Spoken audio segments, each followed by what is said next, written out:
It's time to get interactive on Joy News Prime. And Aisha Ibrahim is going to be taking us through it. Incidentally, Okay. You see, it almost matches your do you day. know why? Why? Today is our day.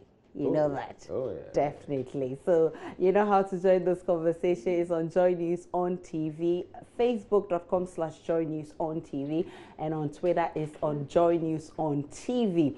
And of course, you know, today is our day. It's being day for International Day for something, but today is International Press Freedom Day, and that's why I'm saying it's my day too.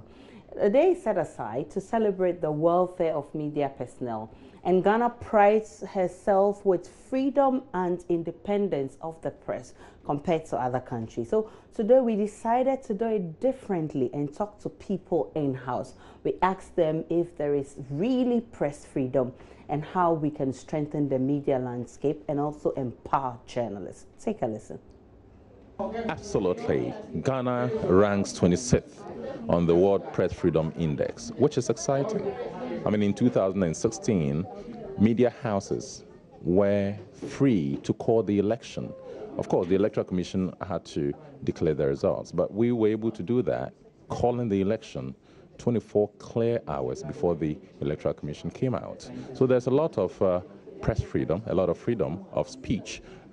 If you go to a place like Uganda, you can't do that. I'm tempted to believe so, looking at the situation that pertains in other parts of the world. When you look at countries like Afghanistan, which is one of the biggest examples that come to mind, other countries in the Middle East where journalists are virtually being attacked day in and day out for doing their jobs. Comparing that to Ghana, then clearly, yes, we're doing very well when it comes to press freedom. Obviously, although till now we are doing well, there are still major concerns that when we all think about as journalists, we are worried about.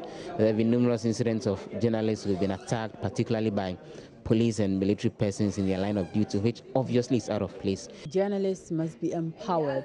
They must be resourced. They need to be trained to meet the challenging times, to meet the diversity that is coming up. Cast your mind back to 10, 15, 20 years ago. I'm sure social media wasn't too widely known, but now social media has become a vital part of the press, and you need training to get there. You need training to up your game on that level. Okay, so key among the issues raised, we need training to be there, because if you cast your mind back from 15, 20 years ago, we've come far from there, and so we need to up our games to be there. All right, so what you've been saying on social media, we'll check it up right now. Prince Nuruddin says, kudos to all journalists across the country as they marked World Press Freedom Day. To strengthen the media landscape, all media houses must be circumspect in their reportage, must be non-partisan, report comprehensive, precise, and clear news breaking. Dead news should be revisited, etc. Adam Mahamadou says, there seems to be media freedom in Ghana. However, journalists who affiliate with political parties should try to be professional and not allow their biases to be too pronounced at the expense of professionalism. And Barima Kubachi says, I do congratulate all journalists who stick to the ethics of their job and stay professional. I would, however, admonish that the jokes, the sensationalism, and sometimes the violence, especially from the tree-speaking stations, are done away with. Those who saw everything wrong with the erstwhile government but see the inability to have salaries paid today under the NPP as good, they should clap for themselves. Janet Ajo from Poma says, yes, there's press freedom in Ghana. If you don't get it, ask Americans. They will tell you what Trump is putting them through. Kwesi Boating Ayapa says, I salute all journalists for the good work done so far.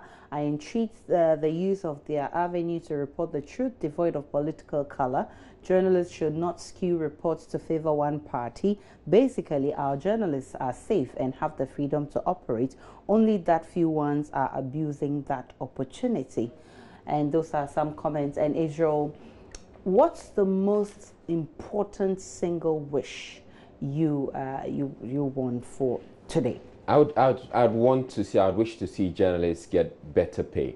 Better salaries, because if you don't, I see it as the kind of standards we're seeing, the declining standards in journalism, I see it as a function of what is being offered them. Definitely. If you offer poor salaries, the people who you would attract into the industry will be people who really, even if they come in, they will come in with a passion, and after a few years, they feel that they should quit and go and work elsewhere where they can get better paying jobs. Definitely. And so you lose quality. That's true. That's true. But I would wish that the Right to Information Bill is passed very soon as possible. I think that they will all be happy because we need information to work with. Today is my day. Let me enjoy it. Also, our own Sulley Muntari has been trending for some time now for walking off the pitch during a game in protest of racial abuse from fans. A fan is said to have made a racial comment and directed it at Muntari during a football match. Meanwhile, UN High Commissioner for Human Rights has applauded Sulley Muntari's action, saying the International Football Association needs to pay more attention to the problem of racism in football. Question: what do you make of the situation? It's a good decision that he took. If I were him, I would immediately slap the referee. Yes, because he told the referee that this is what the spectators are saying to him. Because he's a black, they are calling him a monkey. And then the referee went on to give him a red card. Which is very serious. It's not a good thing. It means that the referee doesn't respect we the blacks. It's a good decision or good idea that the UN man have set. I think Sulley Muntari should get used to it because the whites are not going to stop what they're doing. So we should just get used to it and just be act like that. It's normal. You should just get used to it. That's what I can say. No, I don't think it will end. You understand? Because we are black and they are white, so I don't think it will stop. It's unfortunate though, but then he walking out of the pitch, I don't think it ends there. Like, these things have been there from our forefathers' time, they're still there. We have to really find more ways of addressing the issue than walking out of the pitch. And if he walking out of the pitch, like, yeah, to say that, oh, let's promote, let's stop this thing, it's not good and stuff and all that, and then actual people, other players start walking out of the pitch because of that. I think in sports wise, it will make a difference. But then worldwide and with other issues, I don't think it will go any long way to make any. Well, I think he did the right thing because imagine if we're in shoes. Probably have done the same thing. So he did the right thing. Probably in the near future, I think it might stop. Because before you achieve something, you have to take a step before you achieve it. And this is just a step he has taken. So I think in due time, everything will be resolved. For me, I think he's done a great job. You should have even slapped even the referees off. Because even the whites, they take us as a granted. They normally call it different kind of names or moreover, and I think it's not fair. So I think this will show a signal to the white that in case the blacks have joined them in their league, though our league is not professional, I can say it's not professional enough, but in case we join their league, doesn't mean that they can use that opportunity to then do such a thing from us. All right, let's go straight to Facebook and see what you've been writing there. Abode Ibrahim says, where were you all that while? Considering this Muntari issue keenly, I realized Africa is far from success. When the incident occurred, BBC, CNN, Sky Sport, etc. were those who were battering the issue over and over again.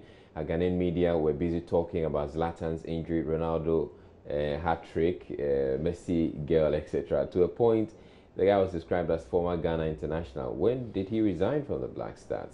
Africans hate each other unnecessarily. That's the prime reason, and this is why we would continue to be monkeys in the European continent. Imbabu says football, and for that matter soccer, should be seen as a unifying force, and until strict measures are put in place to wipe out racism, it will continue to exist. I strongly support my countryman Sulley Muntari. It is not by his making that he has a black skin. Ba Musa says a journey of 1,000 miles, they say, starts with a step. Muntari has commenced with a step. Let's all join on board in our own small way. Stop racism now, he says.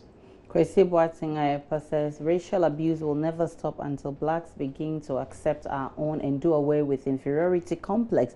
See the way we behave when a white person comes to our office for service. We behave as if the Holy Spirit has visited us. Really? Katuri Kansangala Dumfa says he did what's perfectly right and easy going as an individual. He couldn't have done more without physical damage. I applaud his wisdom. The authorities have to continue and their actions will inform us of their true nature. And those are some comments from Facebook. And that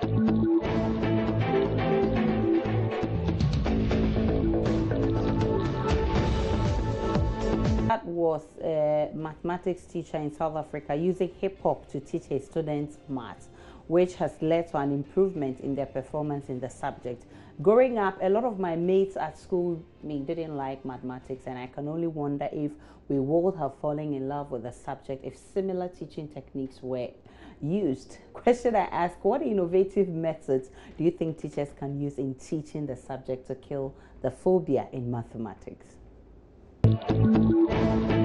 We all have freebies, so I would come to class and be like, okay, if you're able to tell me this, that, you get this. So each and everyone wants to get something home. So at the end of the day, I'll use the freebies and then get them to concentrate more in class. By, the teachers trying to bring up some jokes in their teaching, perhaps, kind of funny jokes, and especially when they are teaching, they should be more cordial with the, students as well, coordinate with them very well, so that perhaps whenever they are writing exams or any text like that, and it's a very difficult one, they can recall those memories, that as the jokes and those stuff, and they can record the memory as well to work out on the maths. You can even use the laptop as, put in some PDF for the children to love the subject, like cartoons.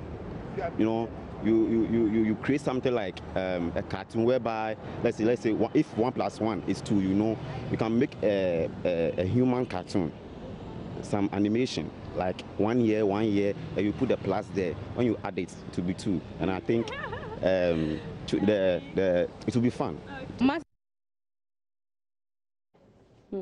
All right, interesting comments. Let's check out what you've been saying on Facebook. Judicious Udro says, I think it is time for us to stop finding X whilst X is on the board. Do we know the reasons why our forefathers came up with games like Ludo, Oware, Kope, etc.? These games were innovative ways for learning mathematics, but we rather take them as fun because of our technological ways of finding X on the blackboard. May God help Ghana. And as Mpabaje says, our system does not allow us to be innovative. I'm preparing students for BEC, and we are focused on just writing internal exams. But your what? What's that? Okay, I don't know. So your CS will come and check your lesson notes and number of exercise. Supervisor will come and check your lesson notes and number of exercises. All right, those are some comments on Facebook, and that's all time will allow us. My name is Aisha Fine.